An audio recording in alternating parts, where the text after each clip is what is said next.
Hello, my name's Morgan. I'm here today with the Vermont Arts Council to talk with you about Poetry Out Loud.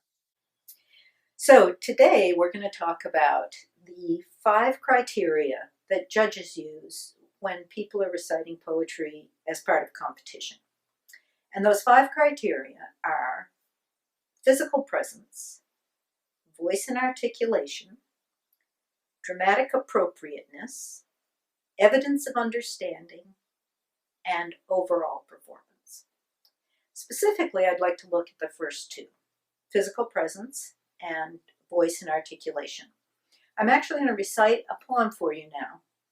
And just to break the ice, I'm going to do it in a way that I might see a brand new reciter, someone who has only memorized the words and not paid attention to how they are presenting those words. I'd like you to think about what you are seeing as well as what you are hearing. So physical presence is about what the reciter is doing with their body, their hands, their face, their posture. So think about that specifically as you're watching this. And secondly, what you are hearing. So that's the voice and articulation piece. Have a piece of paper and pencil handy so you can scribble down some notes after I'm done. And I'll have you shut off the video at that point to give you some time to do that. All right, so say this is the performance space.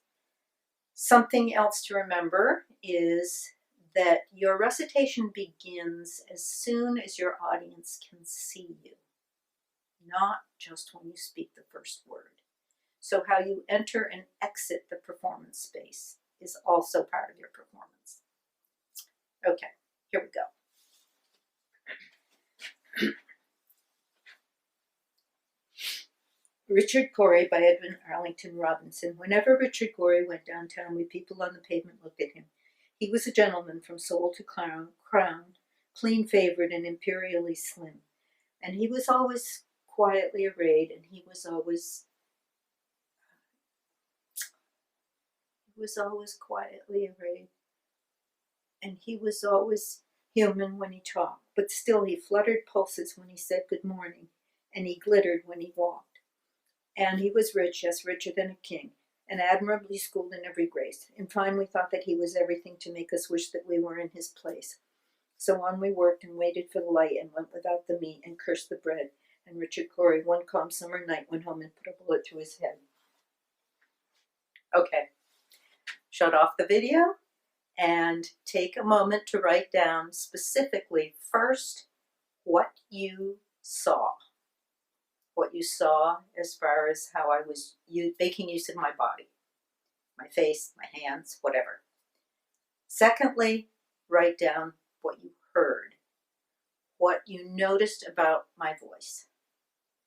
And when we come back, I'll go over some things and see if you noted some of the things that I was trying to demonstrate for you. Okay. Okay, so physical presence.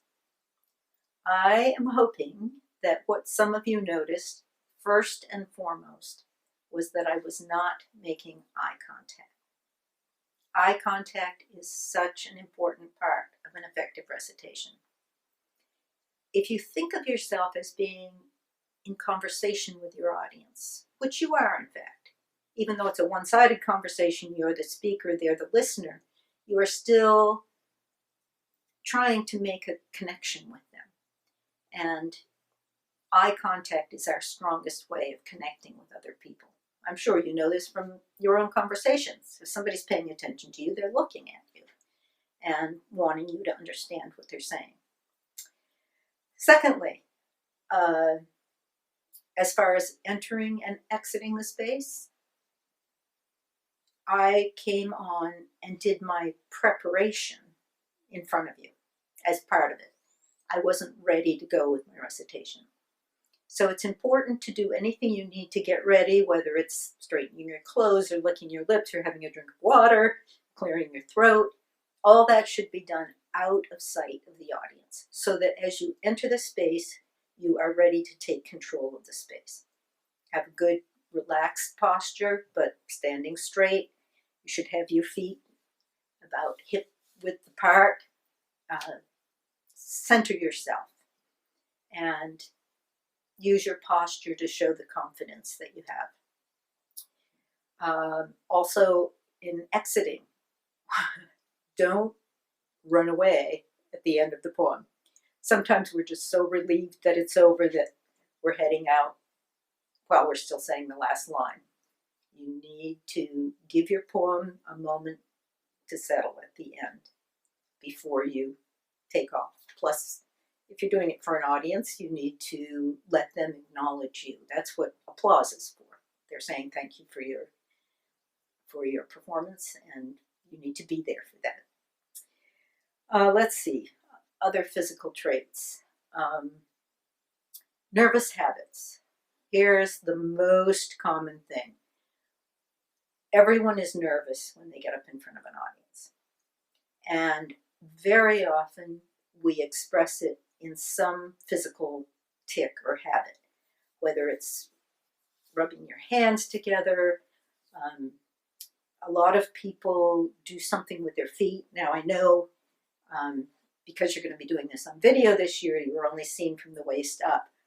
But very often people are doing a little foot dance. Even if from the waist up they're doing fine, their feet can be playing around. It's almost as if it's a vent for nervousness that you play with.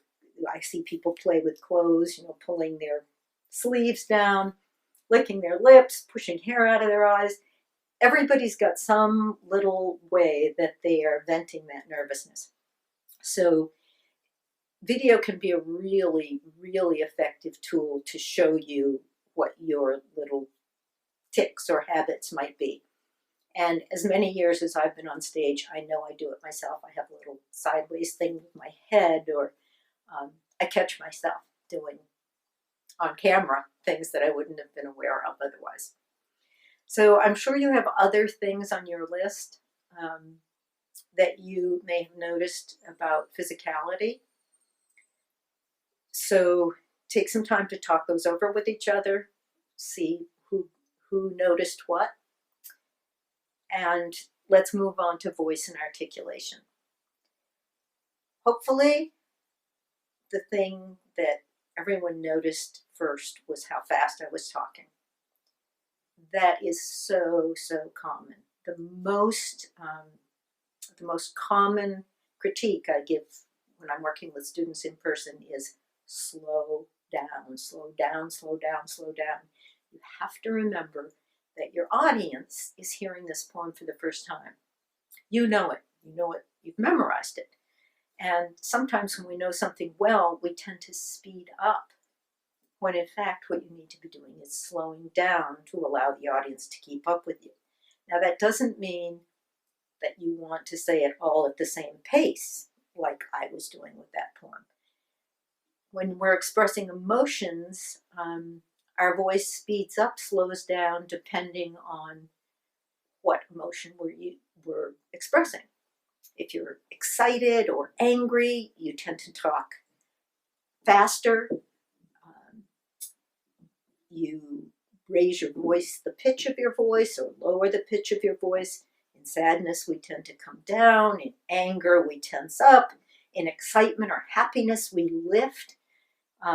We lift our face, we lift our voice.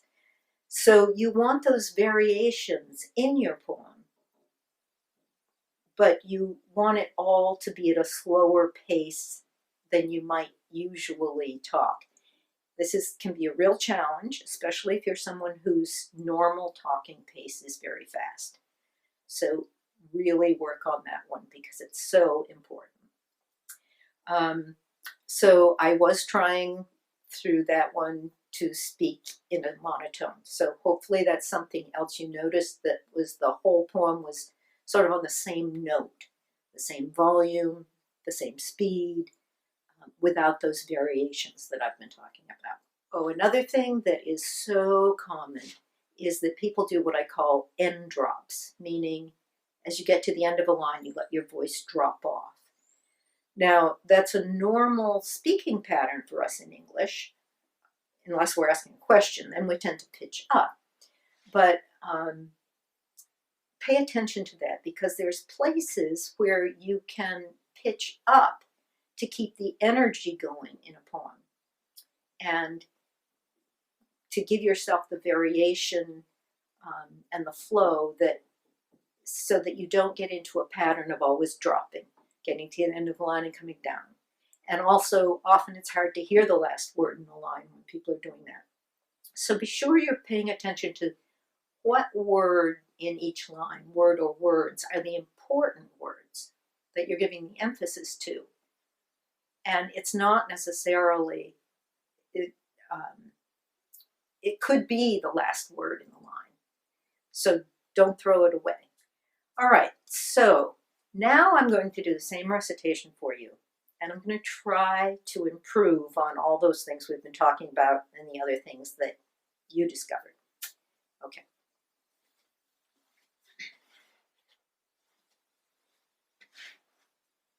Richard Cory by Edwin Arlington Robinson. Whenever Richard Cory went downtown, we people on the pavement looked at him. He was a gentleman, from sole to crown, clean-favored and imperially slim. And he was always quietly arrayed, and he was always human when he talked. But still, he fluttered pulses when he said, "Good morning." And he glittered when he walked. And he was rich, yes, richer than a king, and admirably schooled in every grace. In fine, we thought that he was everything to make us wish that we were in his place. So on we worked, and waited for the light, and went without the meat, and cursed the bread. And Richard Cory, one calm summer night, went home and put a bullet through his head.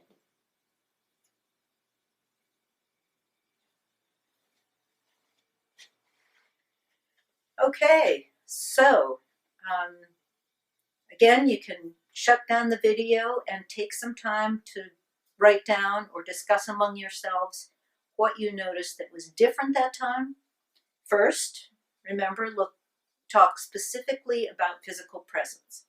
What was different about how I carried my body, how I used my hands, facial expressions, and then talk about voice and articulation.